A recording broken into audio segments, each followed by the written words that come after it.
Yeah, true. That's what they say. Baruch atah. Baruch atah Adonai Eloheinu melech haolam she'akol niyeh b'doro.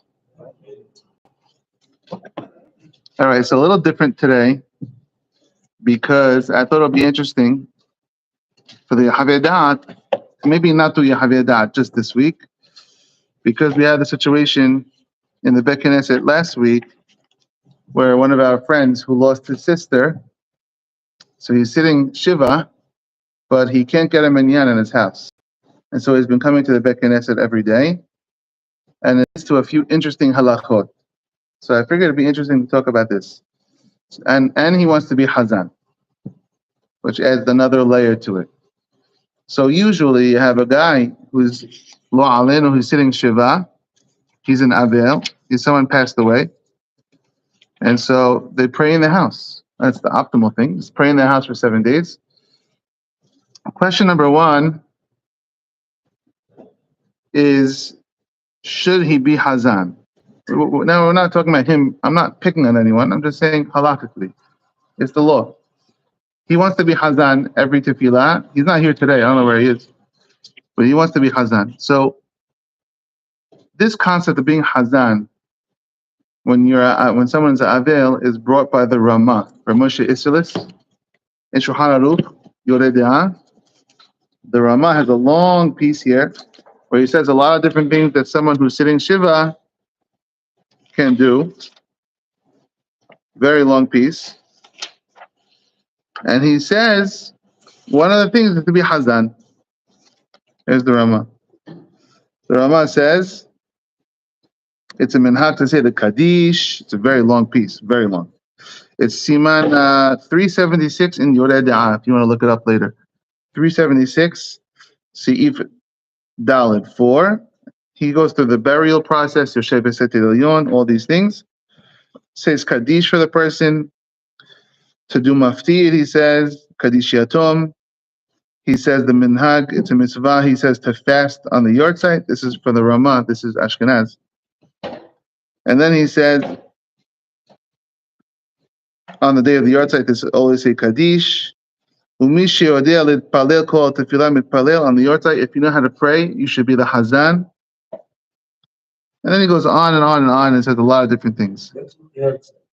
Yortzeit, he says, yeah. And then he says over here, V'ha'avilim omrim Kaddish, abalon nahagu litpalel b'Shabbat v'Yom Tov. People who are sitting shiva, they say Kaddish, but they're not hazan Shabbat and Yom Tov because it's a happy time. This is the Ramah. This is not our custom. Even though it's really not forbidden for them to be hazan on Shabbat if they wanted to. On the weekdays, a guy who's sitting shiva who knows how to pray, he should be the hazan. It's even better for the neshama of the deceased than a kaddish. Is to be hazan. This is the words of the Ramah. If you don't know how to pray, then just say those parts that you know. Okay. And say all these different things. This is the Ramah. It's not Ma'al Shulchan Aruch. Ramah Sheislis. In this piece, not this exact Ramah. The Ramah Hallel, what are you talking about? It doesn't say it. I didn't see it on this Ramah. It's a long piece, so I may have missed it. And then there's another piece from Ma'al Shulchan Aruch. Ma'al Shulchan Aruch says, yeah. This is the words of Ma'al Shulchan Aruch in Siman 384. Avel, someone who's sitting shiva, all 7 days he cannot read the Torah, he cannot learn, study Torah. Nevi'im, Ketuvim, any of Tanakh, Mishnah, Gemara, Halachot, Agadot, he can't study Torah for 7 days. If he's a teacher and everyone needs him to study, mutar, it's allowed. Okay. Next seif.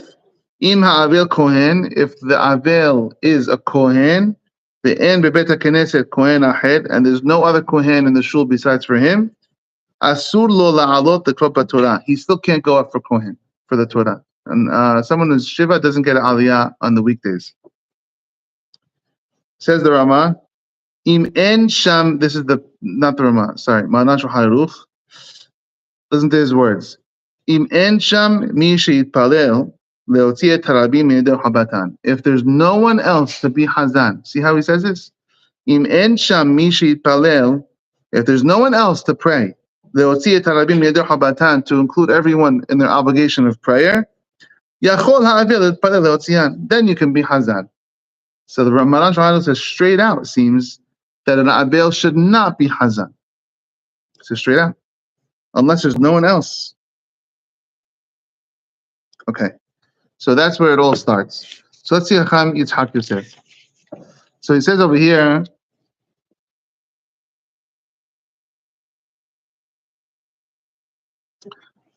in Avelut, he says, Ha'avel al ava'em, someone who's sitting for a father or a mother, lo alenu, tov she'yitpalel gam betoch shiv'at yemei ha'avelut k'shliach tzibur le'ilui nishmat abiv v'imo. It's good to be a hazan, even in the shiva, for the elevation of the neshama of the father or the mother. Isn't that against Ma'anan Shulchan Aruch? Aval ha'avel ashe'ar kirovim, but for other relatives, lo yitpalel betoch hashivah. He shouldn't be the hazan. Ela im ken en mi she'odeh l'yitpalel b'tzibur kimoto, unless there's no one else to be hazan besides for him. She'az mutar lo l'yitpalel k'shliach tzibur, then he can be a hazan. Me'achad she'avel hayav b'chol mitzvot. And so on the bottom, he says, the Rama says, I just told you all this information beforehand. The Rama says that if the Avel knows how to pray, he should be the Hazan, and it's higher than a Kaddish. But this is Lechaora against Ma'anan Shulchan Aruch. Because Ma'anan Shulchan Aruch says, only if no one else can be Hazan, he can be Hazan. Some people are right.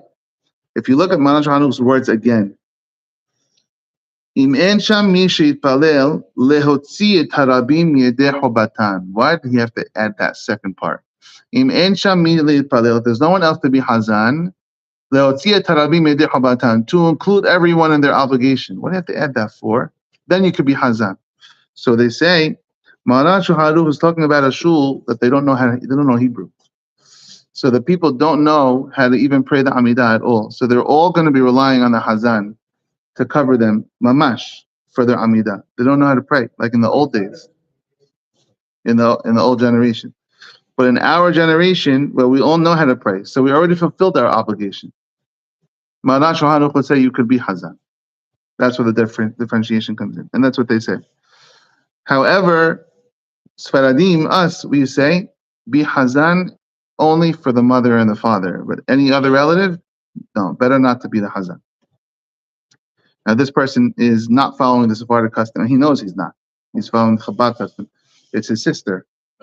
So it's not really a mitzvah for him, according to us, to be hazan. Okay. Next piece.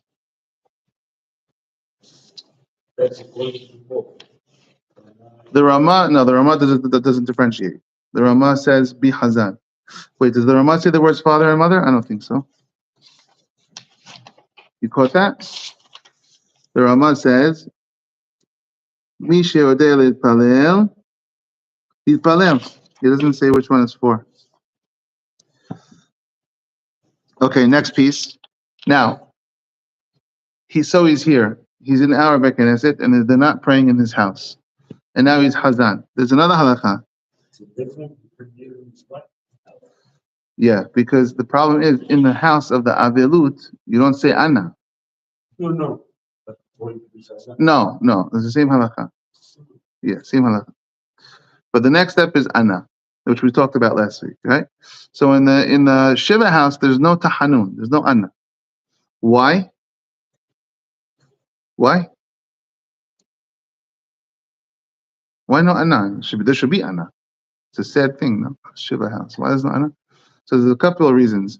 Reason number one, it says in the Navi that Hashem is going to flip the days of sorrow to days of simcha. And so it puts the day Hag. So it's almost like a Hag. We're already celebrating the simcha, even while they're sitting shiva, we're celebrating the future simcha. Number two, the Arizal, they bring the Hag. It's like Tisha B'Av, like all the sad days are going to be holidays. So it says your days of sorrow are going to be flipped to days of joy. Another reason they bring is there's too much dinim. There's too much gibura already in the Bet Avel. It's already a strict place of judgment.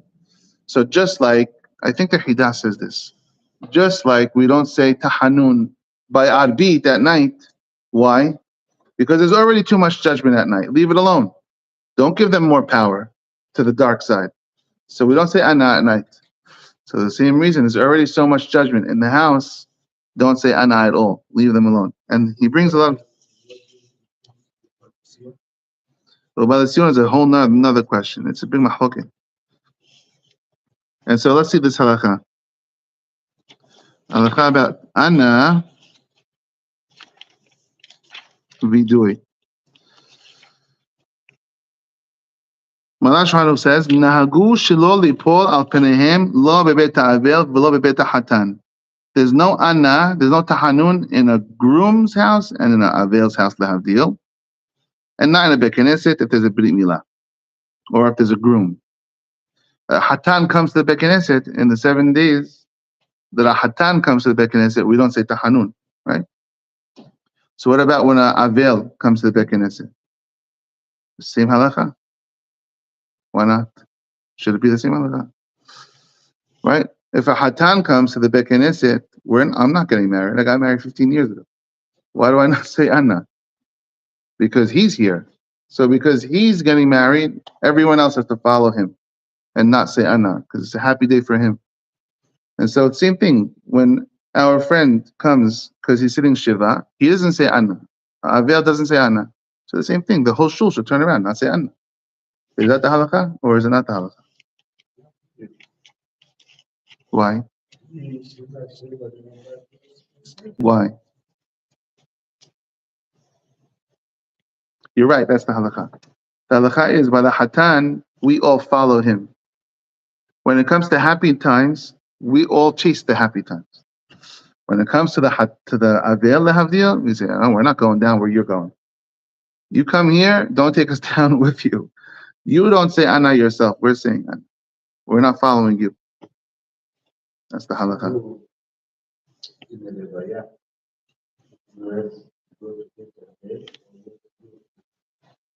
Hatan? What a decision, huh?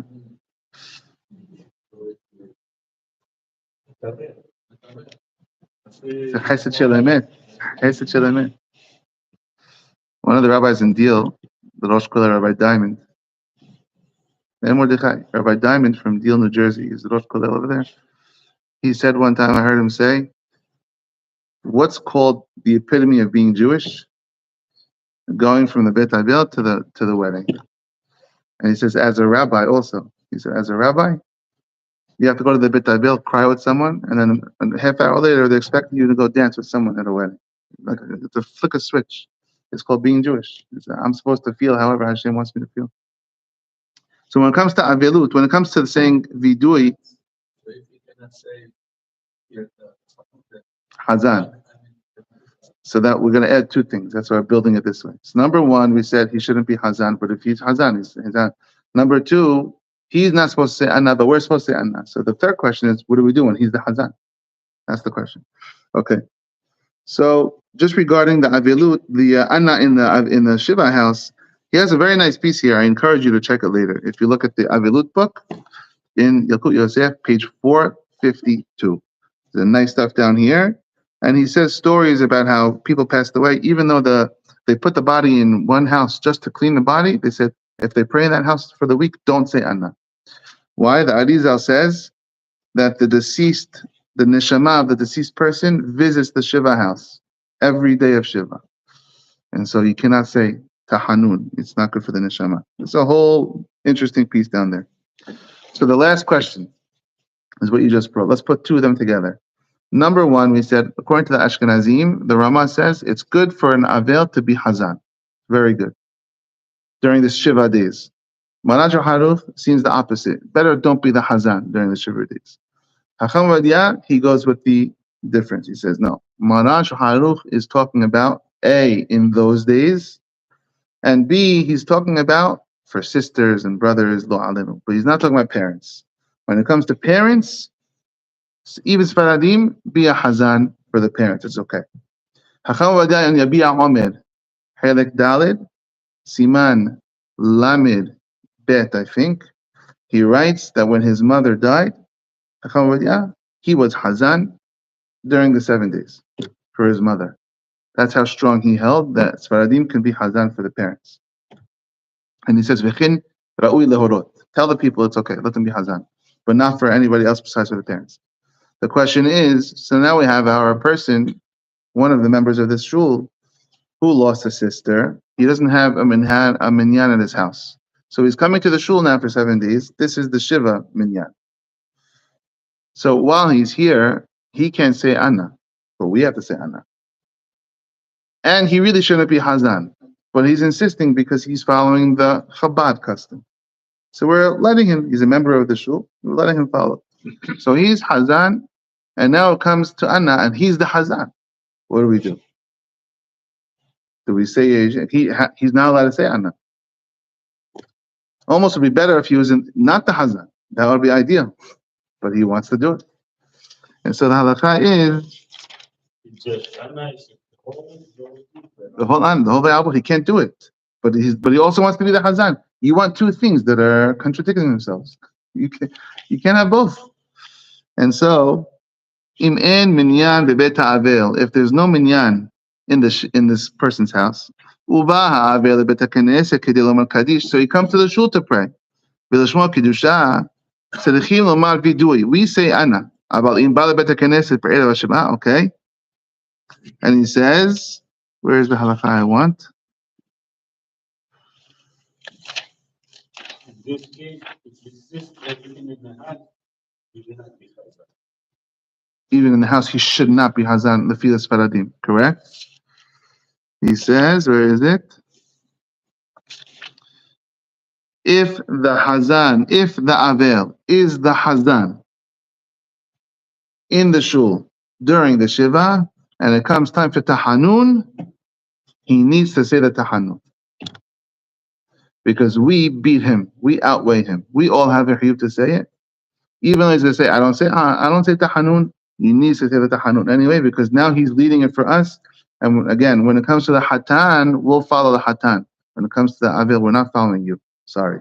You follow us, because you're in our place now.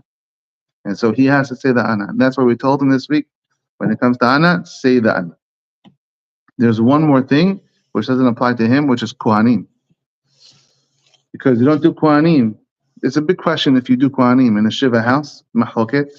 But definitely the Avil doesn't do Kohanim. And Avil doesn't do Kohanim, or go up for Aliyat Kohen, for the Torah. And so, Elokeinu ve'Elokei Avotenu, which is in replacement of the Kohanim, is he allowed to say that when he's the Hazan? He's not a Kohen, this guy. So my personal opinion is yes. It's not Kohanim. Elokeinu ve'Elokei Avotenu is not Kohanim. It's Pesukim. We don't even answer Amen to it. That's why Maran Shulchan says, say Ken Yiratzon to you. You don't answer Amen. So what do you answer to Elokeinu ve'Elokei Avotenu? Some people answer Amen. Yivarech Hashem v'yishmerecha. Amen. Maran Shulchan says, say Ken Yiratzon. So may it be your will. Why? It's not a beracha. It's not Kohanim. You're not a Kohen. You can't do Kohanim. It's a Yiratzon. Yiratzon, he should be able to say, my opinion. Amen, Ken Yiratzon. Yeah. But it's not like a beracha. It's not a beracha, it's a yiratzon. And so therefore, that's why I thought it would be interesting to do this halachot. So when he's hazan, he has to follow us, and he does the anna. Hallel, we did tell him not to read the Hallel. Someone else, the hazan doesn't have to read the Hallel. Hallel is already rejoicing. The ideal thing to be the minyan in his house would be ideal, and even more ideal would be for Sfaradim not to be hazan unless it's for a mother or a father. We should only know semahot. It's kind of a dark subject, but it happened this week, and I thought it'd be interesting to talk about it and shed some light. Mordechai, what do you got? Yeah. You said better if he's a Kohen, he doesn't go for Kohanim. But it's better when you can say So there's a big argument about Kohanim and Bet Aviel. In Yerushalayim, Hacham says in Yerushalayim, they go to a different room. And they leave the Aviel in this room, and they go to Kohanim in a different room. In other places, they just do Kohanim right there. He just doesn't do it. If he's a Kohen, he has to leave. I think the practical minhag is that we do Kohanim in a Bet Aviel. And if he's a Kohen, he just walks out of the room. What's your second thing? What's the other part of it? What do you got? Mordechai. Ish Yehudi, it's almost time. So if he comes here, whether when it comes to whether he wants to die, I don't want things this way. So we're trying to pursue peace, and we have someone who's a member of the Kehillah. He wants to do his custom. It's not even our custom. Not just this case. In general, especially when you have someone who just lost someone, it's a very emotional time. Give them what he wants. That's what he wants to do. Let him do what he wants to do. You tell someone no at a time like this, you can turn them off. I think I'm answering your question. It's hard because a lot of the minhagim is not our minhagim, but it's 7 days. Yeah. Also, in this state, people are very unstable, so you gotta be careful. Okay, Hazak.